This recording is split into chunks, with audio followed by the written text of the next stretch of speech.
Hey everybody, welcome to this week's Q&As. It is pretty early on Thursday morning, so I'm not sure if there's enough time for everybody to get their questions in.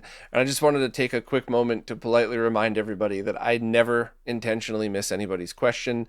It's almost always a scenario like this where, maybe I'm going to be done recording, I'll refresh all the pages to make sure there are no new questions come in, and then you ask your question after I'm done recording, but before the video is up. So it seems like I missed it, but it really came in afterwards. So my apologies in advance if I did miss it. But as always, any questions you have, please just ask wherever it is that you support in the latest Q&A post. Because the way these services work, I can never really figure out what's a new question on an old post. Plus, I really love just kind of hanging out, talking as if we were sitting across from each other at a bar or coffee shop, whatever. I kind of like this laid back, no intro, just jump right in and have a conversation feel to it. But anyway, let's check out whatever questions we got this week. First up, over on Patreon, the Remora wanted to first confirm that they were talking about the OpenMVS project last week, so cool, I got that question right. And also, they wanted to offer some info on the question Buster D asked about swapping an SNES and Super Famicom case. Apparently, the only difference involving the board is the molding of the plastic around the power and video out. The Super Famicom and most likely the PAL SNES have a step where the SNES is just straight across. Getting one of the aftermarket SNES power input jack replacement panel that Console 5 and others sell takes care of that, though. Here's a photo showing the differences to it. So it's kind of angled versus stepped, but that's a great thing to note. So thank you very much. I really appreciate that. I think you could probably try to desolder and re-add another one as well, but it's in the back. You don't see it. A 3D printed version, one of the aftermarkets are probably both great. So thanks. I appreciate it. And also, a couple of questions about the Big 6 controller. They're considering adding a wireless Big 6 for their Genesis. They're currently happy with the 2.4 gig wireless Saturn controller they recently picked up. And they just wanted to see if they were able to use the Genesis one, if I recommended it, and unfortunately the Genesis adapter for the Saturn controller is no longer available, so they were thinking maybe use the Big 6. So a couple of things on that. First, the original launch firmware for the Retrobit wireless Saturn controller was really laggy. It was bad. I used it just for testing when I needed a wireless controller, but never for gaming. And then I since got rid of it, and a bunch of people have told me that the newer firmwares fix some of that. I was also testing it in the middle of Manhattan at the time, and as I've word vomited more times than I'd like to remember, the more wireless networks around you, the more interference and the more issues. And that's with every wireless device. So if you're out in the middle of nowhere, even the launch firmware might have been totally fine for you. But either way, if you're running it and that one, it seems good enough, then the Big 6 one probably would be good enough. But here's the problem. You said, the first sentence that I skipped over on purpose in your second paragraph was, I know you said you were disappointed in the latency of the Big 6 controller. So I was disappointed in the consistency of Retrobit's products. 6 milliseconds of latency is totally fine. And in fact, I seriously doubt that even myself, who is very sensitive to lag, would notice the difference between 6 milliseconds and 1 millisecond. The problem that I have is you can't just rely on Retrobit stuff. You have to test it. Because if they already have and sold USB chipsets that are 1 millisecond of latency, why would they switch to one that's 6? And I'm bringing that up, and I'm answering your question in this order to tell you that I, before testing the Big 6, might have said something like, well, if the Saturn wireless one is good enough for you, then the Genesis Big 6 one wireless one might be as well. But how could we know? If they're that inconsistent in their products, maybe it's better, maybe it's worse, maybe it's identical. We just don't know, and that's the problem. But as far as how did it feel, I didn't play for hours on it, but it felt great. It was comfortable. The buttons all seemed to be in a great position. I totally agreed with everybody else's review of it. Classic Gaming Quarterly and Beast both chimed in, and they both liked it. So I agreed with everything they had to say. So I would say try it and see. Hopefully you'd be able to pick one up and it just works perfectly for you. And I don't know if anybody has lag tested the wireless Big 6. You might want to double check on Pork Sheet. And if they haven't, and anybody wants me to test one, either drop ship it to me and I'll ship it back to you, or we'll figure something else out. But I will gladly lag test any of that stuff for you. But the only disappointing part isn't the latency. It's just simply the whole, can you rely on any of their future products? So yeah, hopefully that sums it up. Tim the Gamer said they went to look up something on the RetroRGB website and it linked to the Sega 16 forums, and every time they tried the link, it was dead and returned a 404 error. Yeah, that just happens sometimes. There was a long time where Sega 16 from my phone would go to like an ad site. I thought they got hacked or shut down at one point, but then I jumped on it on my desktop browser and it was there. I'm not really sure. You might want to contact them. I think on Twitter you might be able to get a hold of them. I've never spoken to anybody who runs Sega 16. I'd like to someday, but I think I've reached out and they never responded or something. But that's not anything that bothers me. I'm so busy all the time. I could only imagine how many people I accidentally blew off. So I never hold a grudge for stuff like that. But yeah, I don't really know what's up with that. But to continue Tim's questions, how do we as a retro community preserve not just games and hardware, but the knowledge on the internet? Is anyone compiling or storing the vital stuff somewhere? Yeah, consolemods.org. That was the whole purpose of the wiki. In fact, Durf has done a great job, as well as all the contributors, moving a lot of stuff over from RetroRGB. I have failed miserably on my end of the bargain. I need to take like a week off and go hide somewhere in a hotel room and just only work on the website and clean it up. But that's just not feasible. Anytime I stop doing something to work on the website, something else doesn't get done. And the promise that I make to all of you who support is that I get at least the weekly podcast out and try to continue all of the posts and all of the behind the scenes research and development, which I'm starting to do a lot more live. I'm sorry if they're boring, but at least I get to show you all just a glimpse of some of the stuff that I do behind the scenes. A lot of it I still just can't talk about just because it's not ready. I don't want bad info out from a product that's in alpha state that by the time it hits public, it's going to be amazing. But if you saw it now, you'd be like, well, that's garbage. Why would anybody want it? So it's not fair to anybody. So yeah, that's why I got to kind of still be secretive, closed about a lot of the stuff I work on. But yeah, I don't know how I just got off on a tangent about that, but the wiki is the answer, period. And Durf and I both agree that we need to make that last as long as humanly possible for this exact reason. So I'm kind of hoping that it catches on and people still go to whatever place they feel the most comfortable chatting. Sega 16, Discords, doesn't matter. I mean that respectfully. Go wherever you're most comfortable to chat, but once an answer has been achieved or a theory, put that up on the wiki. And we'll keep, and just be honest. Like, hey, this is work in progress. It seems great on the 3 units we tried, but we need more people to test. Or we've tried this on hundreds and it seems great on all. Just be honest and post the info there. So that is absolutely something that I would strongly push everybody to do.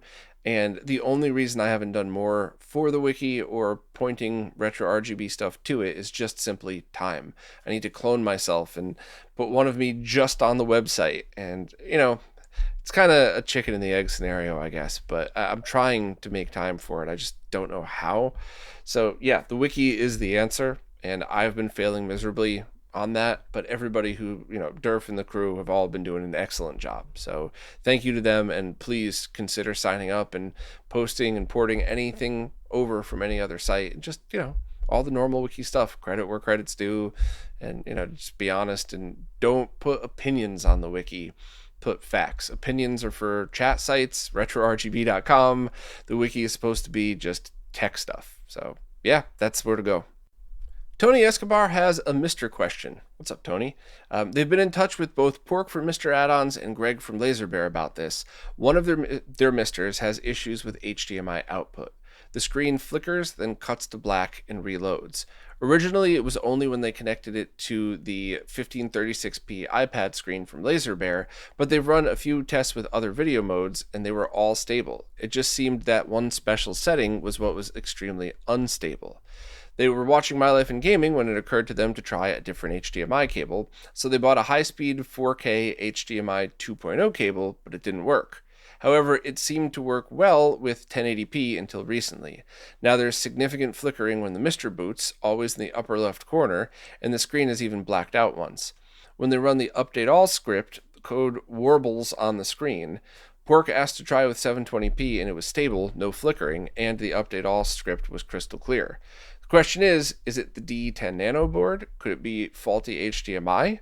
They actually took apart the MiSTer at Pork and Greg's suggestion and added a heatsink, but that doesn't seem to have done anything. So my gut is telling me cable, because that's what it's always been when I've run into similar issues. Now, I'd like to very politely remind you that there's been a few times where stuff like this has happened to me that all of my friends who are smarter than me said cable. And I went, screw you, it's not the cable. I already bought another cable, and it was the cable. So, it kind of, just a quick aside, my first job ever, I was 19. It was an IT job, and the IT administrator was 66 years old, just like a curmudgeonly old man. And every time I walked in, I was like, hey, David, is it plugged in? Yeah, it's not the question. Is it plugged in the right place? Yeah, David, that wasn't the question. Is it plugged in using the right cable? And I just would walk out of the room, and that old guy was right almost every freaking time, every single time. So that's kind of what I always go back to. The brand cable is important because I personally buy no-name junk all the time. And partly because I'm cheap, but also partly because it's kind of my job to figure out what's the cheap stuff that doesn't suck. However, that's the difference between buying a $100 cable versus a $5 cable, is with some exceptions, there's always scam companies out there, getting the good stuff would guarantee that it would always work correctly. And that's why if you're testing high-end audio video equipment and you go to a lot of these shops, they'll try to sell you a really expensive cable, partially for their margins, but this is the other thing. You could just kind of remove all of this. But it's not just the cable, it's the length of the cable, it's the receivers, it's the angles of the cable. Go back to the old guys, is it plugged in thing, right? Just kind of root from that and branch out. So that long rambly story was basically to tell you that can you try a shorter cable? Can you try anything? Is there anything between the cable and the displays? And can you try anything else that has to do with how that cable connects? Maybe take the DE10 all apart. And I do realize, by the way, what a giant pain in the ass this is, but maybe take everything apart, take it out of the case, sit it on a desk, make sure to put cardboard or something so it doesn't short, and plug the HDMI cable in, and look with a magnifying glass or a set of glasses if you're old like me and you needed to get glasses, and look in and see, is there any cracks? Is there any bending? Is there any pressure being put? Because maybe the problem was that you just had a bum D10 with a bad HDMI port, and the pins, maybe the connection itself on the pins isn't perfect. And that's kind of the thing with high-speed HDMI stuff. If you put a 480p signal through it, a lot won't catch. But if you start putting really high-speed signals through it, cold solder joints that you would need a microscope to even tell are cold might start to matter. So there's always a chance of any of these things. However, I like to always start with the absolute easiest. Get another cable. I'll link to the exact ones that I just bought. For the same thing. Somebody was telling me it's the cable. Turned out wasn't the cable, sort of. That was that whole story with my receiver where switching the cable didn't help, but it turned out that the receiver is just a pass-through with no amplification whatsoever. So technically it was the cable because the cable was too long. I put a splitter between and that totally fixed it. I don't think putting a splitter between is the answer for yours. I just giving another stupid example of why I'm telling you to change a cable. So I don't know, maybe this was a terrible answer, Tony. Maybe I rambled for 5 minutes when I should have just dropped you a link to a cheap cable that I've tested, but I wanted you and everybody else to kind of hear the whole story of why people might keep suggesting the same thing and why you're probably pulling your hair out going, I've already done that. So hopefully this all came out the right way. I obviously meant it positive with a smile, but try a different cable, then try completely disassembling, leaving the DE10 on a desk or something and seeing if that helps. And if nothing else, it might be a bad DE10. It could be a bunch of other stuff, but yeah, that's cable's the next step. That's a pain in the ass. Sorry you're going through this, but You know, this is kind of welcome to a day of my life, right? So every time you think you've got something done, something else breaks and you have to spend all day chasing down the problem. But the only silver lining, if you will, is this could happen with any device. A Blu-ray player, an Xbox One X or the Mister. It's not really something that, or it probably isn't something to do with the Mister. It's probably an HDMI related thing. So if my answer sucked, let me know and I'll do better next time. But I kind of wanted to lay the whole thing out just to give anybody listening peace of mind. Oliver Clare has both a Sega Tower of Power setup as well as an analog Mega SG, and they want to connect the two consoles permanently with a link cable for Zero Tolerance and Doom Resurrection 32X. Zero Tolerance is an original game that's like a Doom ripoff first person shooter, and if you use a cable that plugs into the controller 2 port of two Genesis consoles or Mega Drive or whatever, you could play head to head against each other, which is awesome. I remember mailing away for that cable as a kid and then never actually doing anything with it. But the technology behind that was implemented into the complete remake of the 32X version of Doom called Doom Resurrection 32X. And that also is a very cool reason to use the link cable. But the question is, so you need then 2 copies of the game, one running on something like a Mega Everdrive Pro, which it looks like Oliver already has, and then you could get the original Zero Tolerance sort of cheap, but then how would you play Doom Resurrection 32X? So Oliver wants to know, can you just get a really cheap Mega Everdrive X3 refurbished from Stone Age Gamer or something? And I'm pretty sure the answer is yes. I messaged Vic to ask, one of the main developer behind 32X Doom Resurrection, and I haven't gotten a response yet. But if I'm remembering correctly, which I might not, it's pretty early. If I'm remembering correctly, that was built in a way, the rebuild of that game was made in a way that could have run in the 90s. That could have been a game that Sega put on a cartridge and ran. So I'm pretty sure you could just use the cheapest Everdrive, or if you know anybody who makes quality 32X reproductions, maybe that would be something you could try as well. I don't remember anybody doing that, and I don't know if anybody's tried making those, and that's always a slippery slope, right? Because now you're making and selling somebody else's intellectual property, but I think just having a Mega Everdrive X3 refurb and putting that in Zero Tolerance on it would probably be totally fine for the other one. So I'll message you, or I'll even follow up next week. Actually, if there's a change to that, if Vic gets back to me, I'll let you know. But yeah, I'm pretty sure that's going to work totally fine. But I guess we'll have to wait and see. Couple more from Oliver. First, they currently own an unmodified TurboGrafx 16 that they use with an SSD S3 and a Mega Drive 2 RGB SCART cable. They were wondering if the TurboNanza mod would add anything worthwhile to the setup in that scenario. My strong personal opinion, if your setup's working fine, no, leave it alone, because what you're talking about is quality RGBS output with stereo audio and full optical drive emulation, which you have. The one thing the TurboNanza would add is S-video output, which I don't think that you would need. Plus, you would then have to mod your console versus having a plug-and-play option. So my gut is telling me just leave it well enough alone. That's an awesome setup. No complaints whatsoever for that. Next, Oliver was kind of wondering, is a TurboGrafx 16 the first console that offered stereo audio, and does it even count as offering stereo audio if it only shipped with an RF jack on the back? As far as the first one, is it the first console that shipped with stereo audio? I think so. Would you count a PC? Would you not count a PC? I don't really know. But that's kind of a fun one that might be up for debate. If anybody in the comments has any thoughts on that, please let us know.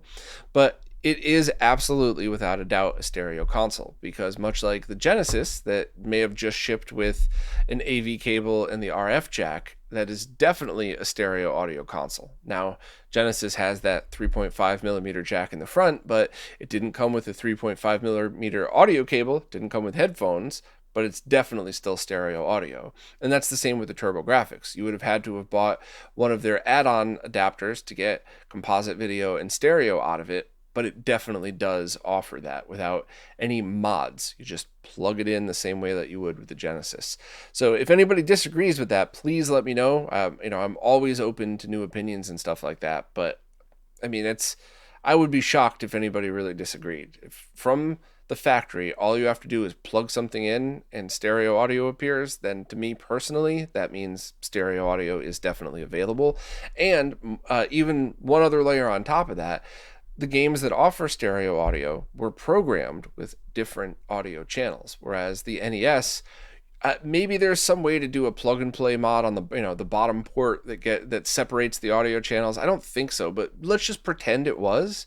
Those games were still programmed with mono audio in mind. There was never intentional programming of this is coming out of the left speaker, this is coming out of the right speaker. So regardless of if there was some kind of plug and play thing you could do, it's still a console that is a mono audio console. So those are just my thoughts. I'm always open to anybody else's opinion, so fire away if you have them, but I'm pretty sure I got those right. Now over on Floatplane, Retro Sean said, with respect to the microphones used, I think the mic used for the weekly roundup was slightly better, but the levels would drop a bit, so I don't know if that was the mic or the configuration. For the camera, the test cam seemed to have some minor problems with autofocus. Otherwise, it looked more like you were using a movie camera than previously.